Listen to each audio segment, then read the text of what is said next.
summer storm threat. The Midwest to Northeast on alert for another round of severe weather after getting hit by pounding rain and heavy winds. This as a major scorcher settles in for millions. President Trump's new economic plan. What will the White House do to boost the economy and calm fears of a recession? Will he propose tax cuts? What could it mean for your wallet? Fired. Officer Daniel Pantaleo now fighting to get his job back after the chokehold death of Eric Garner. The NYPD union outraged as Garner's family says this doesn't go far enough. High-stakes fight. The parents battling in court for custody of their 4-year-old taken away after they refused to give him chemo, treating his cancer with CBD instead. And a new Juul lawsuit. The 19-year-old taking on the hugely popular e-cigarette maker and a tobacco giant, accusing them of racketeering. And rushed by a rhino. The heart-pounding moments caught on camera. Tourists on a safari when this massive rhino chases them down. The driver who kept his cool and kept everyone safe. Live in Times Square, this is Good Morning America. And good morning, America. Hope you are well this Tuesday morning. Pretty special morning for Robin and me. Why is that? Because first time we're sharing the anchor desk with TJ Hall. Thank you. Thank you for sharing. Just a little piece, though. But no. Consider it a belated birthday gift. It was your birthday yesterday. Yes, it was my birthday. But this is the real gift to already be back at work. And with you two today. No, this is great. And look what happened. Look, I didn't get chased by a rhino. But this was some scary stuff here. These things, as big as they are, they can actually go 30-plus miles an hour. Right. You cannot outrun one of these. But they were, luckily, these tourists in a vehicle were able to outrun it. But they're telling their story. 2 minutes. For a full 2 minutes. Yeah, that's it. We'll get to that ahead, but first we're going to begin with millions in the path of severe storms right now. Take a look at the scene on a beach in Delaware, where 60-mile-an-hour winds sent these umbrellas flying. Now, another round of severe weather is moving in. You know Ginger's going to start us off with the latest. Good morning, Ginger. Good morning to you, Robin. We had ugly skies all the way from Georgia up to Maine, and even here in Raleigh, North Carolina, you know when the planters start going, you better get inside. That flag ripped from the pole. We had 145 severe storm reports that took down power lines. They burst into flames. This is Morristown, New Jersey. There were some reports of 75-plus mile-per-hour winds within that. So today, I do think we see that again, but it's going to be this area. It's going to end up being Illinois, Iowa, down to, say, Kentucky, even Cincinnati. And this is just the beginning, right? So tomorrow it moves into New England. So keep an eye tomorrow afternoon, anywhere from New York up through Vermont and even Maine again. George. Another tough one. Okay, Ginger, thanks very much. We're going to go to the White House now, where President Trump and his team now considering new measures to boost the economy and forestall a recession ahead of next year's election. Senior national correspondent Terry Moran is tracking the latest. And Terry, one of the big questions, will the president propose new tax cuts? Well, not right now, George. Good morning. But you're absolutely right. In public, the president and his team have been talking up the economy. They're pointing to continued economic growth, strong consumer spending, and the like. But they can see the warning signs around the world and the U.S., and they want to be ready just in case, especially in an election year. So what are we talking about? They're looking apparently at tax cuts, for investors, as well as some tax cuts, perhaps payroll tax cuts, for ordinary consumers. That's the fastest way to get cash into Americans' pockets. What no one is talking about right now, it's ballooned under President Trump, and in a recession, it would grow considerably. So that is something that also looms ahead. There's no question about that, Terry. Meantime, in the wake of those twin shootings in El Paso and Dayton a couple of weeks ago, we remember the president coming out. It seemed to be quite strong for the idea of new background checks. I want to take a look at that. There's a great appetite, and I mean a very strong appetite, for background checks. And I think we can bring up background checks like we've never had before. Background checks like we've never had before a couple of weeks ago. But here was the president late Sunday when he got back from his vacation. It's the people that pull the trigger. It's not the gun that pulls the trigger. But just remember, we already have a lot of background checks. Pretty familiar pattern there, Terry. Very familiar, George. We heard it after Parkland and after other American massacres on this president's watch. Once Donald Trump supported the assault weapons ban and longer background checks and waiting periods, but that was before he became a president, a politician seeking the NRA's endorsement. The NRA flooded the White House and the Congress with calls, and right now, basically, both sides are at a standstill. The president saying it's up to Congress, Congress saying it's up to the president. will likely get done. The cycle, it repeats itself so many times. Thank you, Terry. Also in Congress, fallout is growing over Israel's decision to restrict the visit of 2 Democratic House members. In an emotional press conference, they blasted Israeli Prime Minister Netanyahu and President Trump, but also raised uncomfortable issues for fellow Democrats. Our senior congressional correspondent Mary Bruce is on Capitol Hill with the latest on that. Good morning, Mary. Good morning, George. Well, the congresswomen were supposed to be overseas right now, but instead they are here speaking out. They are slamming Israeli Prime Minister Netanyahu for barring them after they were critical of his government, and they're taking on the president and this really unprecedented use of his power after he warned Netanyahu that letting in these congresswomen would show great weakness. Unable to hold back tears, Michigan Congresswoman Rashida Tlaib told reporters why she turned down Israel's restricted offer to visit her grandmother in the West Bank, days after she was denied entry for her political views. We all decided as a family that I could not go until I was a free American United States Congresswoman coming there not only to see my grandmother, but to talk to Palestinian and Israeli organizations that believed that my grandmother deserved human dignity as much as anyone else does. Tlaib explaining her decision using her grandmother's own words. She said, "I'm her dream manifested. I am her free bird. So why would I come back and be caged and bow down?" Tlaib and Congresswoman Ilhan Omar ripped into President Trump for pressuring Israel to cancel their planned visit. Donald Trump would love nothing more than to use this issue to pit Muslims and Jewish Americans against each other. The Muslim community and the Jewish community are being othered and made into the boogeyman by this administration. The Muslim congresswomen have both publicly criticized Israel's policies concerning the Palestinians and support boycotts against the country. And now Congresswoman Omar is calling into question the billions of dollars in aid that the U.S. provides to Israel each year. She is suggesting now that that aid should be tied to Israel's treatment of the Palestinians. George. Even though she's gotten support from fellow Democrats, that could put Democrats in a tough position. George, it does put a lot of Democrats in a really tricky spot because on the one hand, they want to support and defend their Democratic colleagues, but many Democrats here simply don't agree with all of their positions and don't want to be seen as rebuking their strong support for Israel. Mary Bruce, thanks very much. TJ? All right, George, now we turn to new developments in the Eric Garner investigation. Officer Daniel Pantaleo is fighting now to rejoin the force after being fired for the chokehold death of Garner.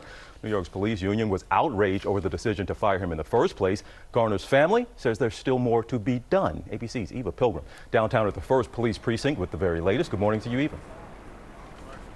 Good morning, TJ. This was a decision that surprised many inside NYPD. Some of the top brass learning about the firing by watching it on TV.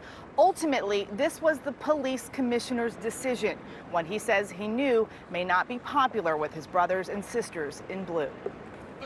This morning, the officer fired for the chokehold death of Eric Garner, filing an appeal to get his job back. 5 years after Garner died on a New York street, Daniel Pantaleo fired. Every time I watch that video, I say to myself, as probably all of you do, to Mr. Garner, don't do it. Comply. To Officer Pantaleo, don't do it. The police commissioner making the final call after an NYPD judge recommended Pantaleo be terminated despite his denials he used a banned chokehold. The judge finding his actions reckless during Gardner's arrest for allegedly selling untaxed cigarettes.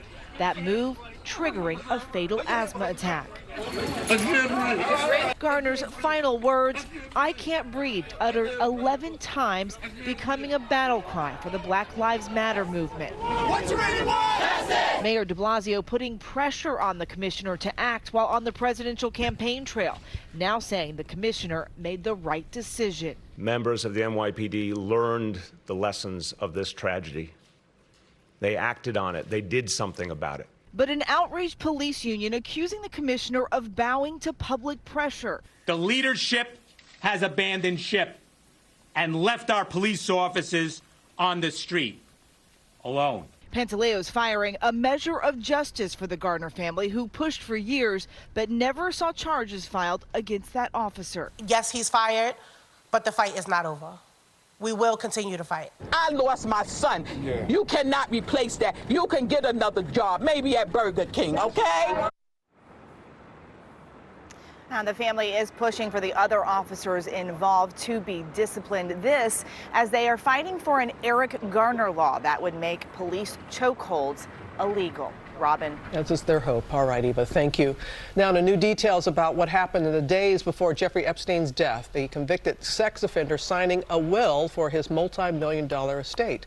Lindsay Davis has been tracking this case and joins us now. Has the latest. Good morning, Lindsay. Good morning to you, Robin. This morning, we're learning that the late financier Jeffrey Epstein signed his will just 2 days before he took his own life in a Manhattan prison. Court papers filed last week say his estate is valued at more than $577 million, including more than $56 million in cash. His collection of valuable fine arts, antiques, and collectibles will also be subject to appraisal. While the beneficiaries are still not named, the will seeks to appoint 2 of his longtime attorneys as the executors. The will only names one heir, his brother Mark. Now, several attorneys representing his alleged victims are now vowing to go after those assets, saying they should be distributed to their clients. Since Epstein's death now means there will be no trial on criminal charges against him. Just 2 days before he took his own. Just 2 days. He signed the will August 8th, was found dead August 10th. And his only living heir is his brother. His brother Mark. We'll see. Yeah. All right. Thanks, Lindsay. Okay, thank you, guys. There's new trouble for Juul this morning. A 19-year-old has filed a lawsuit against the e-cigarette maker and a tobacco company, accusing them of racketeering. Gio Benitez here with the details. Good morning, Gio. Hey, George. Good morning. Yeah, we've heard the growing questions over these devices. It was just days ago when the FDA began investigating the potential link between e-cigarettes and seizures. And in June, San Francisco banned e-cigarette sales entirely. Now this new lawsuit. This morning, Juul, the popular e-cigarette maker, and tobacco giant Philip Morris are facing a new lawsuit in federal court after a 19-year-old said he became addicted to nicotine and had worsening asthma symptoms after he began using a Juul device 3 years ago. According to the lawsuit, the companies illegally marketed the devices to minors and deceived the public on risks of vaping. The lawsuit, similar to others filed this year, says defendants prey on youth for financial gain. And because the Philip Morris subsidiary Altria is an investor in Juul, the lawsuit argues the allegedly deceptive marketing constitutes racketeering. Both companies saying the claims have no merit. In a statement, Juul writing they have launched an aggressive action plan to combat underage use, which included shutting down their Facebook and Instagram accounts and enhancing online age verification. And Juul also denies marketing to youth, saying the product was always intended for adults. Meanwhile, that 19-year-old who filed this lawsuit says he seeks to represent all Illinois minors who use these devices. Could have a big impact. Yeah. We'll see. Gio, thanks very much. All right, we turn now to an urgent manhunt underway in California for the suspect in a brazen college campus stabbing. 57-year-old Stephen Chan is a retired Cal State Fullerton administrator. He was working on campus as a consultant. He was killed on the first day of classes. Police believe the victim and suspect knew each other and that this was a targeted attack. They are now using every available resource to try to track down that killer. Oh, my goodness. Now we have new clues in the urgent search for a pair of firefighters who vanished during a fishing trip off the coast of Florida. Rescuers racing to the spot where some gear was found. Victor Oquendo is in Miami, has the latest for us. Good morning, Victor. Good morning, Robin. That tackleback giving crews a much-needed lead. It's also a sign of hope for their families as this search now enters day 4. This morning, this search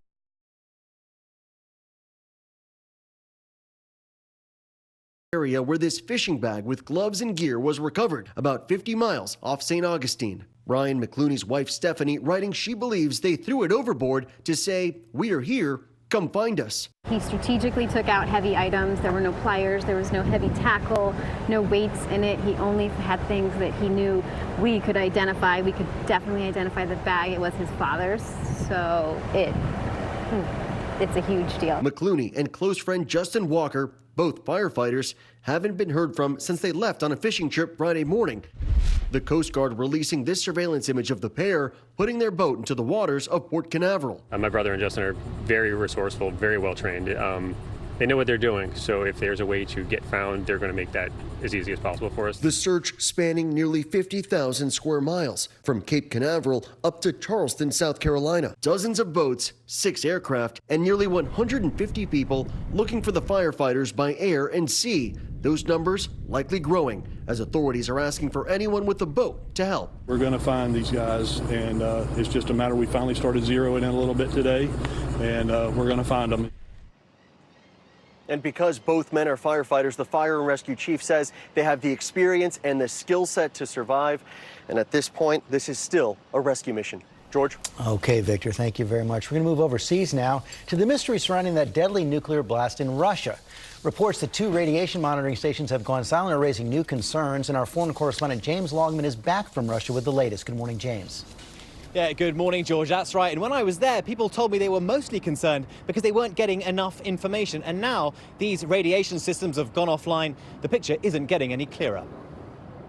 This morning, Russia's radiation mystery deepens. Since that nuclear missile malfunction nearly 2 weeks ago, radiation detection sites across the country are going silent. According to an international nuclear watchdog, 2 bases went dark on August 10th. Then, 3 days later, 2 further sites stopped transmitting. Why? Russia won't say, but it's possible authorities are trying to hide data that these sites could have detected following the nuclear blast. That killed 5 Russian scientists and 2 military personnel and prompted an evacuation, but that was later cancelled. Speaking yesterday, Vladimir Putin said there was no contamination risk or danger of radiation. But given this concerns a top-secret missile project, much of what happens remains a mystery, and Russia has sought to hide nuclear accidents before. This is on a totally different scale to the Chernobyl disaster, but it's the cover-up in which some see parallels. The tragedy has surged back into the global spotlight thanks to the popular HBO series. And all this comes as a US-Russia nuclear treaty fell apart earlier this month. And though not nuclear, the US is now testing missile systems not seen since the Cold War. You have to ask, are we on the brink of another arms race, guys? Could be a dangerous situation. James, thanks very much. All right, it turned out not too dangerous of a situation, but man versus squirrel, who wins that fight? Well, squirrel? What about squirrel versus 25 men? 25 men in a dugout. This is at the Minnesota Twins game last night. Squirrel gets behind home plate, but then it goes into the dugout, and these grown men go scrambling. Look, okay, it's a squirrel. I guess we would all get messed up a little bit, but look at Miguel Sano. He left the dugout. He is not messing around with the squirrel. He is 6'4", 260. A squirrel, even an overweight squirrel is what, 5 pounds? That's a big squirrel. Right? But it sent them running. The White Sox won this game, and they trolled their opponents last night, said this game is over, and they used that image of the squirrel bouncing around. So just a little something to lighten up the mood here on a Tuesday. Thank you, Tim. We are following a lot of other stories this morning, and this was this close encounter with the rhino we showed you earlier. It was on a safari. The rhino charged right at a group of tourists. Their guide kept them safe. And also the Connecticut father that is fighting for his freedom. He's accused of murder in the Caribbean. The new evidence and how it could affect the case. That's ahead, but first let's go back now to Ginger. Tupelo, Fort Worth, Joplin, just a couple of cities that today are going to be saying it is so hot again. Heat advisories, excessive heat warnings. We put these in place when it's going to be trouble or dangerous for anyone who's exposed for a long time. Speaking of heat, record heat possible tomorrow in Phoenix could go to 115. And for the record, I'd rather swim with sharks again than with a squirrel, by the way. Your local weather in 30 seconds. First, the Tuesday trivia sponsored by Smucker's Natural Strawberry. Serious. Mother Nature has now brought 5 straight weeks of sunshine. Oh, honey, now you're just showing off. Where's Mommy? Oh, hey, sweetie. Mother Nature is at work, but Father Nature's here. I'm hungry. Okay, let's see. Ooh, lagoons. No? Okay. Oh, well, how about some Smucker's Natural? Yes. First ingredient, real strawberries. And that's how you make a sandwich. Oh, Mommy's home! Hey, honey! I didn't even see you come in!